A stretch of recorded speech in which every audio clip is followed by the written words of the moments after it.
अगर आपको IT 402 में 100/100 चाहिए तो ये वीडियो आपके लिए। क्या आप जानते हो IT 402 कोई नॉर्मल सब्जेक्ट नहीं है। ये एक ऐसा परसेंटेज बूस्टर सब्जेक्ट है जो आपके 80% को सीधा 95% तक ले जा सकता है। मान लो इंग्लिश में आपके 90 है, हिंदी में 90, SST में 85, साइंस में 85, बट मैथ्स में सिर्फ 50 मार्क्स हैं। और अगर आप सही से ऑब्जर्व करोगे तो मैथ्स आपके टोटल परसेंटेज को नीचे खींच रही है। अब सोच के देखो, अगर मैथ्स की जगह एक स्कोरिंग सब्जेक्ट बैठ जाए तो यस, IT आपकी मैथ्स को रिप्लेस कर देगा और आपके रिजल्ट को बूस्ट कर देगा। लेकिन ऐसा सिर्फ तब होगा जब आप इस वीडियो में बताई स्ट्रेटजी सही से फॉलो करो, क्योंकि IT इजी नहीं है, IT प्रेडिक्टेबल है और प्रेडिक्टेबल एग्जाम में गलती करना सबसे बड़ी भूल होती है। अगर आपने ये वीडियो एंड तक देख ली तो कल एग्जाम हॉल में आप पैनिक नहीं, कॉन्फिडेंट बैठोगे। Welcome to Satyam Gupta class 9th and 10th। आप बस वीडियो को लाइक करके कुछ भी प्यारा सा कमेंट कर दो और कमेंट बॉक्स को साइड करके वीडियो को हाइप भी कर दो। Let's start the video. मेरे दोस्त, हमारा पॉइंट नंबर 1 है understand syllabus plus paper pattern. यार, जैसा कि आपको पता है कि IT का एग्जाम बाकियों की तरह 80 मार्क्स का नहीं होता।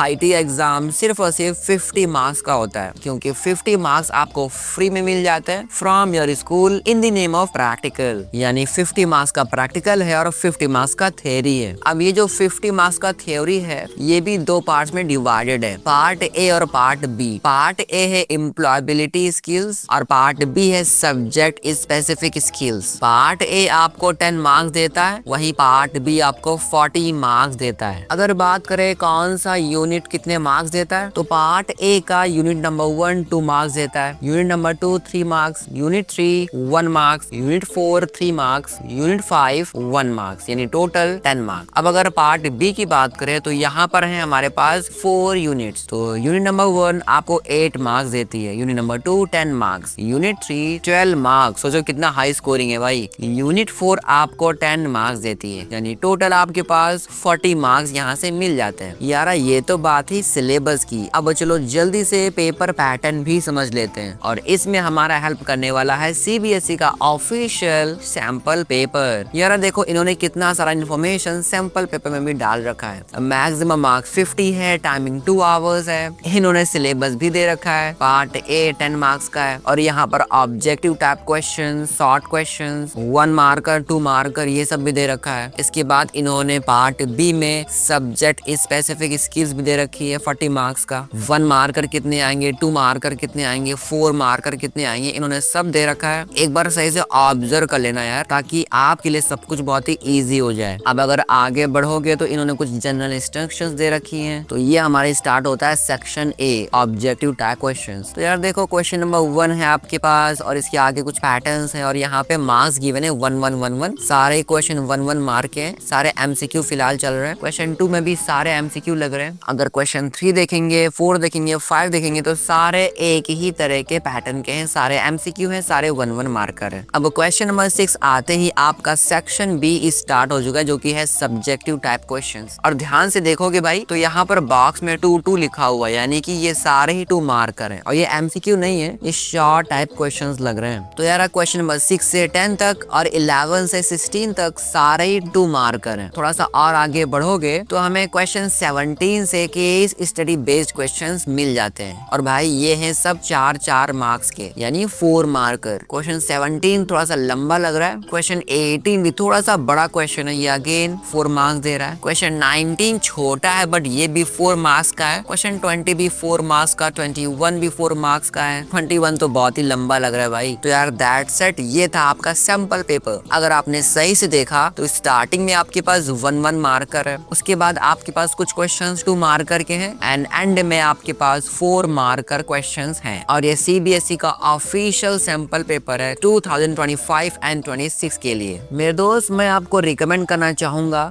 आप इस सैंपल पेपर को जरूर सॉल्व करो, ताकि आपको आइडिया लग जाए कि भाई क्या चल रहा है। अगर आपके पास टाइम कम है तो एक मैम है निकिता मैम, इन्होंने सेम सैंपल पेपर का सोल्यूशन कराया है। तो अगर आप उस वीडियो को देख लोगे 2x स्पीड पे भी देख सकते हो, यानी 15 से 20 मिनट के अंदर आप इस सैंपल पेपर का सोल्यूशन को देख सकते हो। इससे आप काफी हद तक फैमिलियर हो जाओगे IT के पेपर से। से। तो भाई सैंपल पेपर का सोल्यूशन देखना मत भूलना, वीडियो लिंक डिस्क्रिप्शन में गिवन है। मेरे दोस्त पॉइंट नंबर 2 है हाउ टू स्टडी। तो यार स्टडी के अंदर फेज 1 होता है लर्निंग का। तो यहाँ पर आप वन शॉट लेक्चर्स देख सकते हो। टीचर्स की बात करें तो PW के टीचर्स है, नेक्स्ट टॉपर्स के टीचर्स है, एजुकेशन भैया भी पढ़ाते हैं, बरखा मैम भी पढ़ाती है, और रीडर्स वेन्यू चैनल पे भी आपको लंबे लंबे लेक्चर्स देखने को मिल जाएंगे। आपको जहाँ से मन करे आप वहाँ से पढ़ लो, लेकिन यार अगर आप अपने ओल्ड टीचर से पढ़ोगे तो वो शायद ज्यादा अच्छा रहेगा। मेरे दोस्त अब बात करते हैं स्टडी का फेज नंबर 2 प्रैक्टिस। तो यार प्रैक्टिस के लिए आपको प्रीवियस ईयर क्वेश्चंस का यूज करना पड़ेगा, क्योंकि आईटी में मोस्टली क्वेश्चंस रिपीट होते हैं लास्ट ईयर के ही। आपको कम से कम लास्ट 5 इयर्स के प्रीवियस ईयर क्वेश्चंस लगाने हैं। लेकिन भैया हमारे पास तो PYQ है ही नहीं। तो यार आपको टेंशन नहीं लेनी है, क्योंकि एक वेबसाइट है selfstudy.com। इसका लिंक मैं डिस्क्रिप्शन में लगा दूंगा। यहाँ से आप लास्ट 5 इयर्स के PYQ आराम से डाउनलोड कर सकते हो और सॉल्व कर सकते हो। अगर मुझे टाइम मिलेगा तो मैं टेलीग्राम पे डाल दूंगा लास्ट 5 इयर्स के PYQ। अगेन अगर मुझे टाइम मिला तभी, क्योंकि यार लास्ट टाइम आपने देखा ही था कि साइंस के साथ क्या हुआ था। सेम कहानी मैथ्स के साथ भी हुई थी। मैथ्स का मैंने अपलोड नहीं किया था, लेकिन साइंस का मैंने अपलोड कर दिया। मैंने सोचा यार ठीक है, इतना मेहनत किया है तो डाल ही देते हैं, आपको भी तो पता चले कि आपका भाई कितना लेट हो जाता है आजकल ज्यादा वैल्यू ऐड करने के चक्कर में। यार आपने PYQ डाउनलोड कर ली, अब आप उसे सॉल्व करने बैठ रहे हो। लेकिन अगर आपके पास टाइम बहुत ही कम है तो आप PYQ के वीडियोस भी देख सकते हो। बहुत सारे टीचर्स ने PYQ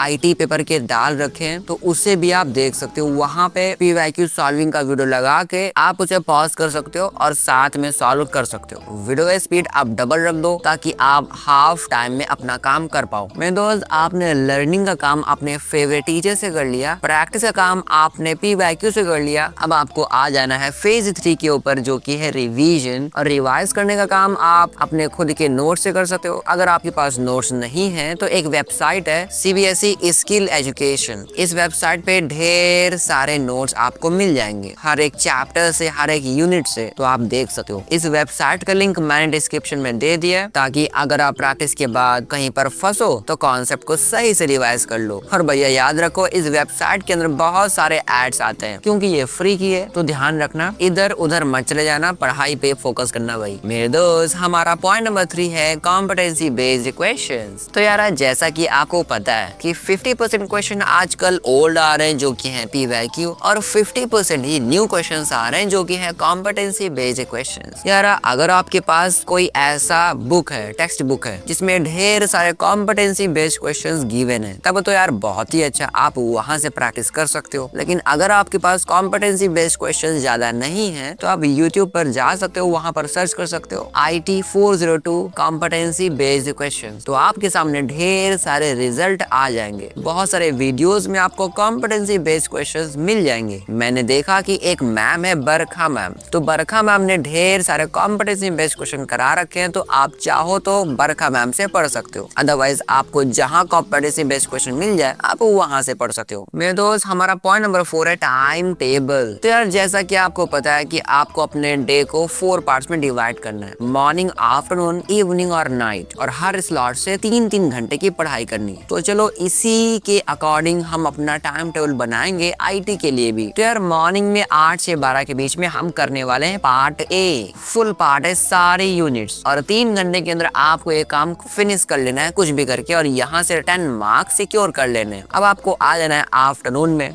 12 बजे से लेके 4 बजे तक। यहाँ पे हम स्टार्ट करेंगे पार्ट B। पूरा पार्ट भी नहीं करेंगे, बट यूनिट 1 एंड यूनिट 2 करेंगे। यूनिट 1 और यूनिट 2 3 घंटे के अंदर आपको फिनिश करना है, जहाँ से आपको मिल जाएंगे 18 मार्क्स। वाओ। इसके बाद आपको आ जाना है इवनिंग में, तो भैया 4 से 8 तक आपको अगेन पार्ट B देखना है, और अब आपको यूनिट 3 एंड यूनिट 4 देखना है। 3 घंटे के अंदर आपको कुछ भी करके इसे फिनिश कर लेना है, आपको मिल जाएंगे 22 मार्क्स। अब यार बात करते हैं नाइट का, जहाँ पर 8 से 12 के बीच में आपको सॉल्व करना है 3 घंटे के लिए PYQ यानी प्रीवियस ईयर क्वेश्चंस। और अगर आपने सही से PYQ लगा लिए तो भाई 50 मार्क्स तो गारंटी है, क्योंकि मोस्टली क्वेश्चंस रिपीट होते हैं। कॉम्पिटेंसी बेस्ड क्वेश्चन आते भी हैं तो PYQ को ही घुमा फिरा के आते हैं, लेकिन फिर भी भाई कॉम्पिटेंसी बेस्ड क्वेश्चन का प्रैक्टिस कर लेना, मैंने आपको पहले के पॉइंट में बताई दिया है। मेरे दोस्त हमारा पॉइंट नंबर 5 है पेपर प्रेजेंटेशन। तो यार सबसे पहले अपना टाइम डिवाइड करो, कितने टाइम टाइम में आप क्या करने वाले हो। स्पेलिंग मिस्टेक आप बिल्कुल भी मत करना। इंपॉर्टेंट टर्म्स हो, कीवर्ड्स हो, उन्हें अंडरलाइन जरूर करो।